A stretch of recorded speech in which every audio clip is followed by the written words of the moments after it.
Hello everyone, welcome to शिक्षा academy. मैं नदिता आप सभी का बहुत बहुत स्वागत करने आई हूँ और आज मैं आप लोगों के सामने लेकर आई हूँ आंसर की। और कौन सा सब्जेक्ट है? सब्जेक्ट आप देखिए, सब्जेक्ट का नाम है कंटेम्प्रेरी इंडियन एजुकेशन। और फर्स्ट टाइम डीडीयू में जो बीएड का एग्ज़ाम हो रहा है वो सीबीसीएस पैटर्न में हो रहा है और ये सेशन चल रहा है 2021-22। तो आज हम डिस्कस करने वाले हैं कंटेम्प्रेरी इंडियन एजुकेशन का जो सेक्शन बी है, जिसमें 40 क्वेश्चंस पूछे गए हैं। उनके हम क्वेश्चंस के एनालिसिस करेंगे, देखेंगे कौन से ऑप्शन सही हैं, ठीक है। और इसके में सब्जेक्टिव क्वेश्चंस को हम अलग किसी और वीडियो में डिस्कस करेंगे। तो जैसा कि आप स्क्रीन पर देख सकते हैं, ऑब्जेक्टिव पेपर है, यहाँ पे सीबीसीएस पैटर्न चल रहा है, ठीक है। फर्स्ट ईयर का एग्जामिनेशन हुआ है और इसका मैक्सिमम मार्क्स 60 है और इसका टाइम है आपको 1.5 घंटे मिले हैं। तो चलिए हम फटाफट बिना कुछ देर के क्वेश्चंस को डिस्कस करना शुरू कर देते हैं, जिससे कि ना हमारा टाइम वेस्ट हो और ना आपका टाइम वेस्ट हो। तो जैसा कि स्क्रीन पे देख सकते हैं, question number 1, which are the 4 pillars of the education. ठीक है, यहाँ पे 4 पिलर्स ऑफ एजुकेशन की बात की गई है, शिक्षा के 4 स्तंभों की बात की गई है कि भैया शिक्षा के 4 स्तंभ कौन कौन से हैं, ठीक है। तो यहाँ पे all of the above option सही है। अभी एक दिन पहले ही मेरे टेलीग्राम ग्रुप में मेरे एक मॉडरेटर के द्वारा ये क्वेश्चन क्विज़ के फॉर्म में पोस्ट किया गया था, ठीक है। तो 4 पिलर कौन कौन से हैं? तो यहाँ पे बाकी 3 पिलर यहाँ पे लिखा हुआ है, एक पिलर कोई और दूसरा है, ठीक है। तो यहाँ पे 3 पिलर ऑप्शंस में दिए हुए हैं और यहाँ पे ऑल ऑफ द अबव होगा, ठीक है। नेक्स्ट क्वेश्चन की तरफ बढ़ते हैं। क्वेश्चन नंबर 2 देखिए, what did Mahatma Gandhi say about primary education. Mahatma Gandhi ji ने प्राथमिक शिक्षा के संबंध में क्या कहा था, कौन सी बातें कही थी? तो यहाँ पे ए है, there should be a system of compulsory and free education for the children of 7 to 14 year. 7 से 14 वर्ष तक के बच्चों के लिए अनिवार्य व निःशुल्क शिक्षा। Education should B equal for all, सभी के लिए समान होना चाहिए और शिक्षा का माध्यम मातृभाषा होना चाहिए। तो गांधी जी ने ये तीनों ही बातें बोली थी। तो यहाँ पे जो ऑप्शन डी है वो आपका करेक्ट ऑप्शन है, ठीक है। क्वेश्चन नंबर 3 को देखिए, what was the scope of Mudaliar commission. ठीक है, मुदालियर कमीशन का कार्य क्षेत्र क्या था? तो ये जिसने भी मेरे वीडियो देखे होंगे उनको पता होगा कि मुदालियर कमीशन का जो मेन एम है वो आपका, उन्होंने सेकेंडरी एजुकेशन पे अपने रिकमेंडेशंस दिए थे, ठीक है। क्वेश्चन नंबर 4 की तरफ हम बढ़ते हैं। Under whose chairmanship the secondary education commission was constituted. Again देखिए किस तरह से क्वेश्चन फ्रेम किया गया है, मुदालियर कमीशन की ही बात हो रही है।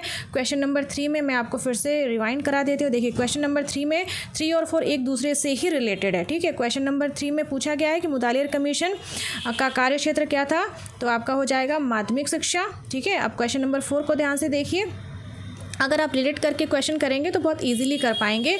तो यहाँ पे डॉक्टर लक्ष्मण स्वामी मुदालियर, जिन्होंने सेकेंडरी एजुकेशन कमीशन की चेयरमैनशिप की थी, ठीक है। माध्यमिक शिक्षा आयोग का गठन हुआ था, अध्यक्ष थे doctor Lakshman Swami Mudaliar. Question number 5 को देखिए, which commission suggested the establishment of rural university. ठीक है, रूरल यूनिवर्सिटी मतलब कि ग्रामीण विश्वविद्यालय की स्थापना का सुझाव किस कमीशन ने दिया था? तो ये काफ़ी इंपॉर्टेंट है, यूनिवर्सिटी एजुकेशन कमीशन, जिसको हम दूसरे नाम से कहते हैं राधा कृष्णन कमीशन। ये भी मैंने अपने वीडियो में आप लोगों को बताया था।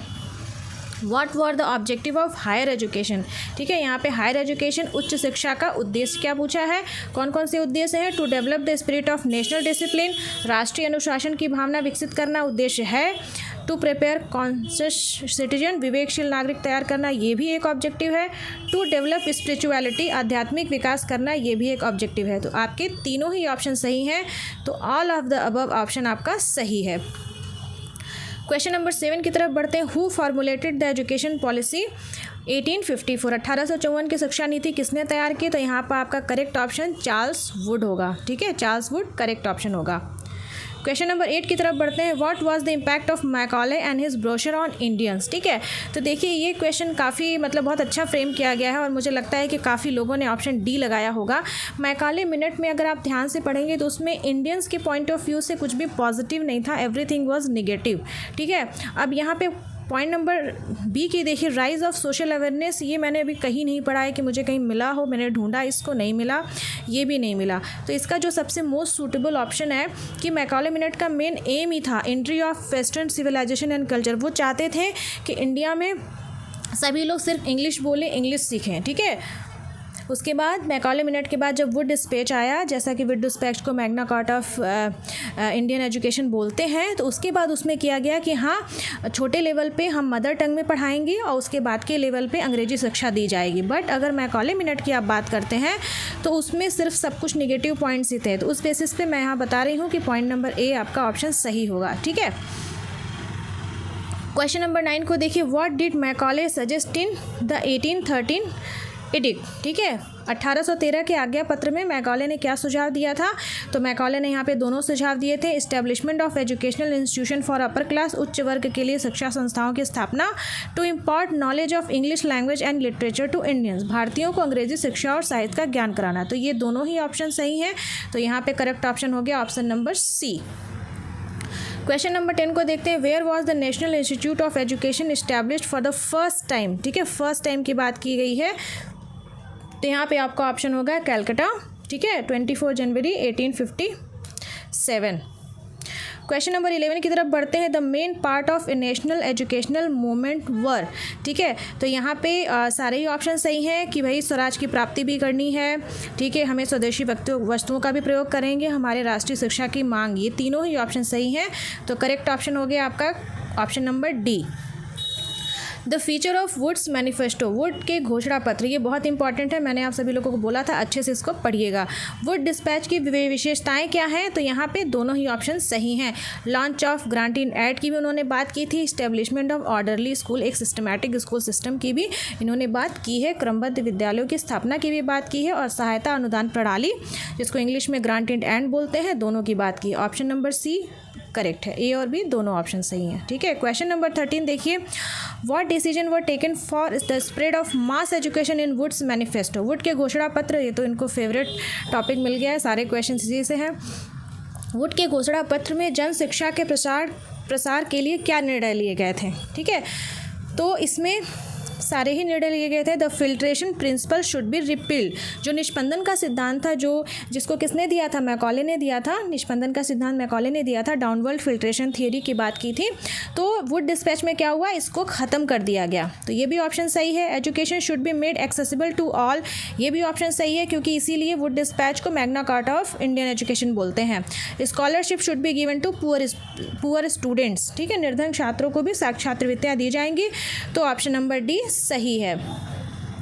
क्वेश्चन नंबर 14 देखिए, in Wood's manifesto the organisation of education is divided into how many levels. ठीक है, तो इसमें क्या है कि कई जगह 4 दिया हुआ है, कई जगह 5 दिया हुआ है। अब मैं आपको कैसे बताती हूँ 4 क्या है। 4 क्या है, पहले आपका यहाँ प्राइमरी से शुरू होगा, फिर मिडिल से शुरू होगा, फिर उसके बाद हाई स्कूल से होगा, फिर उसके बाद यहाँ पे जो आपका इंटरमीडिएट है प्लस यूनिवर्सिटी है। ठीक है, तो कहीं जगह जैसे हिंदी मीडियम की बुक में लिखा हुआ है कि जो इंटरमीडिएट है और यूनिवर्सिटी है, इन दोनों को मिला दिया गया है। तो अगर इन दोनों को मिला देंगे तो कितने लेवल हो जाएंगे? 1 2 3 4। तो इसको मैं अभी तो मैंने यहाँ पे मार्क किया है 4, बट मैं इसको डाउट वाली कैटेगरी में रखती हूँ। अगर किसी को बहुत ऑथेंटिक सोर्स मिलता है तो प्लीज़ मुझे टेलीग्राम पे मैसेज करिए, मैं इसको डिस्क्रिप्शन में ऐड कर दूँगी। तो कई जगह 4 दिया है, कई जगह 5 दिया है। ठीक है, एक किसी ने मुझे रेफरेंस भेजा, वहाँ पे मुझे 5 भी दिखा है, तो मैं इसको डाउट कैटेगरी में रखती हूँ, रादर टेलिंग यू रॉन्ग। ठीक है, क्वेश्चन नंबर 15 की तरफ बढ़िए। What type of education was given in the Persian Quran school. ठीक है, पर्शियन कुरान स्कूल में किस प्रकार की शिक्षा दी जाती थी? तो पर्शियन भी दी जाती थी, कुरान शरीफ भी दी जाती थी, फारसी कुरान शरीफ। तो दोनों ही ऑप्शन आपके सही हैं, तो option number C is right. Question number 16 की तरफ बढ़ते हैं। Madrasa is derived from which word of Arabic language. ठीक है, तो इसका करेक्ट ऑप्शन है आपका दर्स। ठीक है, जो मदरसा था वो हायर एजुकेशन को डिनोट करता था, जैसे मकतब अगर पूछा जाए तो प्राइमरी एजुकेशन को। ठीक है, ये मैंने बताया था आप सभी को। What was a person who got special qualification in Islam is called. ठीक है, तो यहाँ पे स्पेशल क्वालिफिकेशन की बात हो रही है, किस में बात हो रही है? इस्लामिक एजुकेशन की बात हो रही है। तो यहाँ पे इसका करेक्ट ऑप्शन है आपका आमिल। ठीक है, क्वेश्चन नंबर 18 देखिए, how many rules were to be followed under discipline in the Buddhist period. Buddhist period की बात हो रही है, रूल्स की बात हो रही है कि बौद्ध काल में अनुशासन के अंतर्गत कितने नियमों का पालन करना होता था। तो करेक्ट ऑप्शन है 10 नियम थे, 10 नियमों का आपको पालन करना होता था। द कैरेक्टरिस्टिक ऑफ वैदिक पीरियड एजुकेशन सिस्टम, ठीक है, तो वैदिक पीरियड में development of good teaching method, उत्तम शिक्षकों का विकास, उत्तम शिक्षण विधियों का विकास, सही है। फ्री एजुकेशन की बात तो होती ही थी, सही है। Discipline life of Guru and disciple, ठीक है, डिसैपल, ठीक है, गुरु और शिष्य का अनुशासित जीवन, सही है। तो यहाँ पे नहीं पूछा है नॉट, ठीक है, नॉट का हमेशा ध्यान रखिए क्वेश्चन में। तो आपका यहाँ पे साइकोलॉजिकल स्ट्रक्चर ऑफ एजुकेशन मतलब शिक्षा की मनोवैज्ञानिक संरचना, ये आपका ऑप्शन सही है क्योंकि यहाँ नॉट पूछा है, ठीक है। क्वेश्चन नंबर 20 की तरफ बढ़ते हैं। In what form was the work of teaching done in ancient time. तो अगर बहुत यहाँ पे एंशिएंट टाइम, अब एंशिएंट टाइम का बहुत ड्यूरेशन तो लिखा नहीं है, ठीक है, तो बहुत पुरानी बात, जो सबसे पहले टीचिंग जो शुरू हुई थी तो वो आपकी ओरली शुरू हुई थी, मौखिक, ठीक है, मौखिक ही यहाँ पे करेक्ट आंसर है। क्वेश्चन नंबर 21 देखिए, how many letters were taught to enter the primary education in the Buddhist education system. तो यहाँ पे बौद्ध शिक्षा प्रणाली की बात हो रही है, ठीक है, यहाँ पर बौद्ध शिक्षा प्रणाली की बात हो रही है कि प्राथमिक शिक्षा किसमें, बौद्ध शिक्षा प्रणाली में, कि प्रवेश जब बच्चे को मतलब एंट्री करना है तो कितने अक्षरों का ज्ञान होना चाहिए, ठीक है, 49। नेक्स्ट क्वेश्चन की तरफ पढ़ते हैं। Question number 22, what was the teacher called in the Buddhist period. अब ध्यान से देखिए, यहाँ पे बुद्धिस्ट पीरियड की बात हो रही है, ठीक है, गुरु किसमें बोलते हैं टीचर को, वैदिक पीरियड में, तो यहाँ पे बौद्ध काल में शिक्षक को बोलेंगे उपाध्याय, ठीक है, उपाध्याय सही है। क्वेश्चन नंबर 23 देखिए, what was the sacrament of for a child to receive education during the Buddhist period. बौद्ध काल में बालक को शिक्षा ग्रहण करने के लिए कौन सा संस्कार होता था। तो यहाँ पे प्रवज्जा संस्कार, ये सही ऑप्शन है। क्वेश्चन नंबर 24 देखिए, what was the aim of education in the Vedic period. ठीक है, वैदिक पीरियड की यहाँ बात कर रहे हैं, तो यहाँ पे जो मेन एम है, ठीक है, वैसे तो बहुत सारे एम हैं, ठीक है, मॉरल डेवलपमेंट भी एक एम है, फिजिकल डेवलपमेंट भी एक एम है, लेकिन अगर मेन एम की बात की जाए तो स्पिरिचुअल डेवलपमेंट, आध्यात्मिक विकास शिक्षा का मुख्य उद्देश्य था। क्वेश्चन नंबर 25 देखिए, हु फाउंडेड SNDT। इसको भी ये भी कराया हुआ है, टेलीग्राम पे आपको भेजा गया है नोट्स, ठीक है, किसी स्टूडेंट ने इसका नोट्स काफ़ी अच्छा भेजा था। इसकी स्थापना किसने की है, ये ऑप्शन नंबर ए इसका सही है, ठीक है। क्वेश्चन नंबर 26 देखिए, the aims of education in a democracy are. प्रजातंत्र में शिक्षा के उद्देश्य क्या है। अब क्वेश्चन ऐसे पॉइंट वाइज चलते हैं। टू डेवलप डेमोक्रेटिक वैल्यू, प्रजातांत्रिक मूल्यों का विकास करना, सही है, ये भी एक एम ऑफ एजुकेशन है। डेवलपिंग अ सोशल आउटलुक, सामाजिक दृष्टिकोण का विकास करना, ये भी सही है। ये दोनों ऑप्शन सही हैं, तो बोथ ए एंड बी आपका सही होगा। क्वेश्चन नंबर 27 को हम देखते हैं। Which article states that there shall be no restriction on the basis of caste, religion, caste, language to any citizen। ये क्वेश्चन कुछ बहुत सही से फ्रेम नहीं किया गया है मेरे हिसाब से, बट अगर ऑप्शन को एलिमिनेट करते हुए चले हम, तो इसका ऑप्शन यहाँ पे आर्टिकल 29 ही होगा, ठीक है। तो ये आर्टिकल सही है, बट क्वेश्चन को थोड़ा और अच्छे से फ्रेम करना चाहिए था यहाँ पे बहुत क्लियरली। क्वेश्चन नंबर 28 को देखिए, what are the means of education of national integration. यहाँ पे अगेन नेशनल इंटीग्रेशन की बात हो रही है, मतलब कि राष्ट्रीय एकता की बात हो रही है कि राष्ट्रीय एकता की शिक्षा में कौन कौन से साधन है। तो एडल्ट एजुकेशन भी है, मास कम्युनिकेशन भी है, वॉलंटरी ऑर्गेनाइजेशन भी, ये तीनों हैं। प्रौढ़ शिक्षा, जनसंचार एवं स्वैच्छिक संस्थाएँ, तो आपका डी ऑप्शन सही है। क्वेश्चन नंबर 29 की तरफ बढ़ते हैं।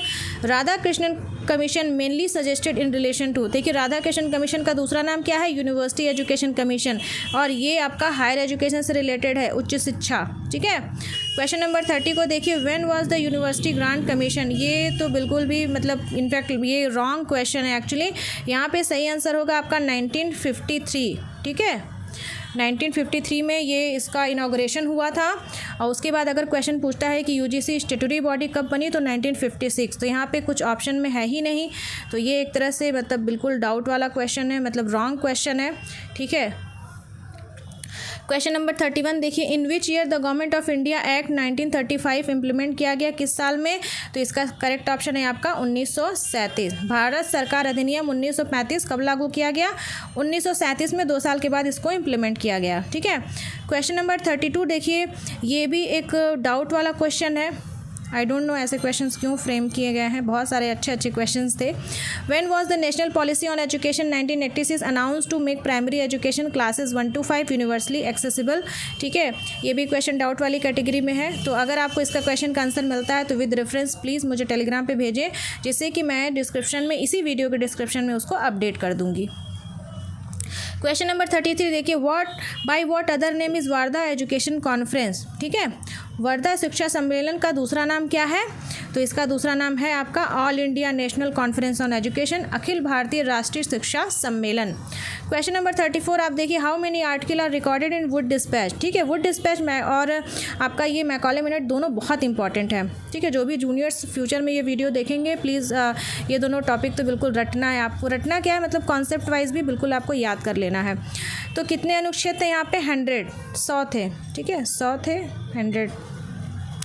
क्वेश्चन नंबर 35 देखिए, when was the Indian education commission was form? देखिए यहाँ पे 1900 की बात नहीं हो रही है, एक और इंडियन एजुकेशन कमीशन जो पोस्ट इंडिपेंडेंस है, एक इंडियन एजुकेशन कमीशन जो प्री इंडिपेंडेंस है। तो यहाँ पे 1882 होगा, जिसको क्या बोलते हैं? Hunter commission. ठीक है।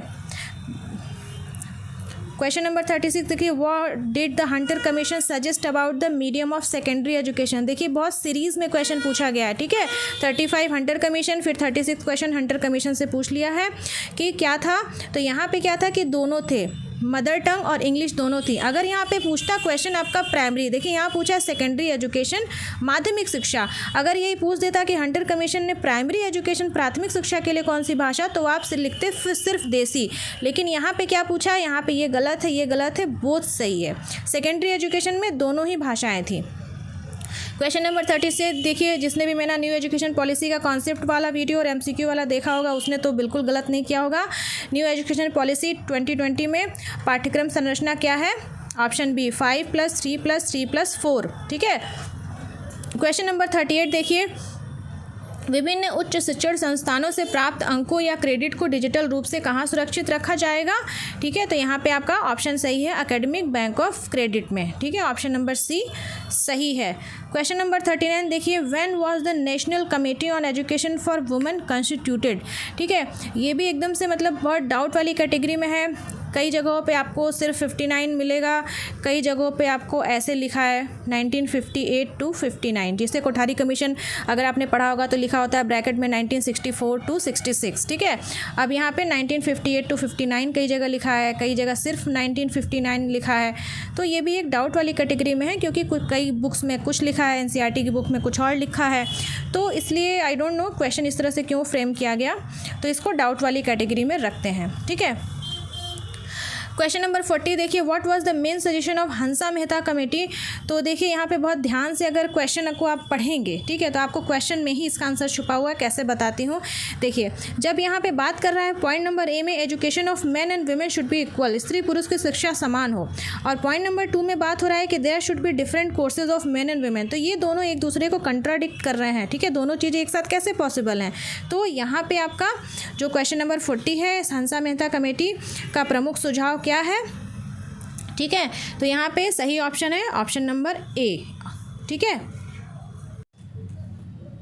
आई होप आपको मेरा ये वीडियो अच्छा लगा हो, और इसमें आई थिंक 3 to 4 क्वेश्चन जो डाउट कैटेगरी में है, एक क्वेश्चन शायद वो रॉन्ग है। ठीक है, तो उन क्वेश्चंस को असाइड करके आप आंसर की मैच कर लीजिए। अगर जो डाउट कैटेगरी वाले क्वेश्चन है, अगर आपको उसकी की मिलती है कहीं answer, correct answer with reference, तो प्लीज़ मुझे टेलीग्राम पे भेजिए, उसको मैं यहाँ क्वेश्चन के डिस्क्रिप्शन में ऐड कर दूँगी। तो थैंक यू फॉर वॉचिंग। मिलते हैं फिर नेक्स्ट वीडियो में। मेरे चैनल से जुड़े रहने के लिए आप सभी का बहुत बहुत धन्यवाद।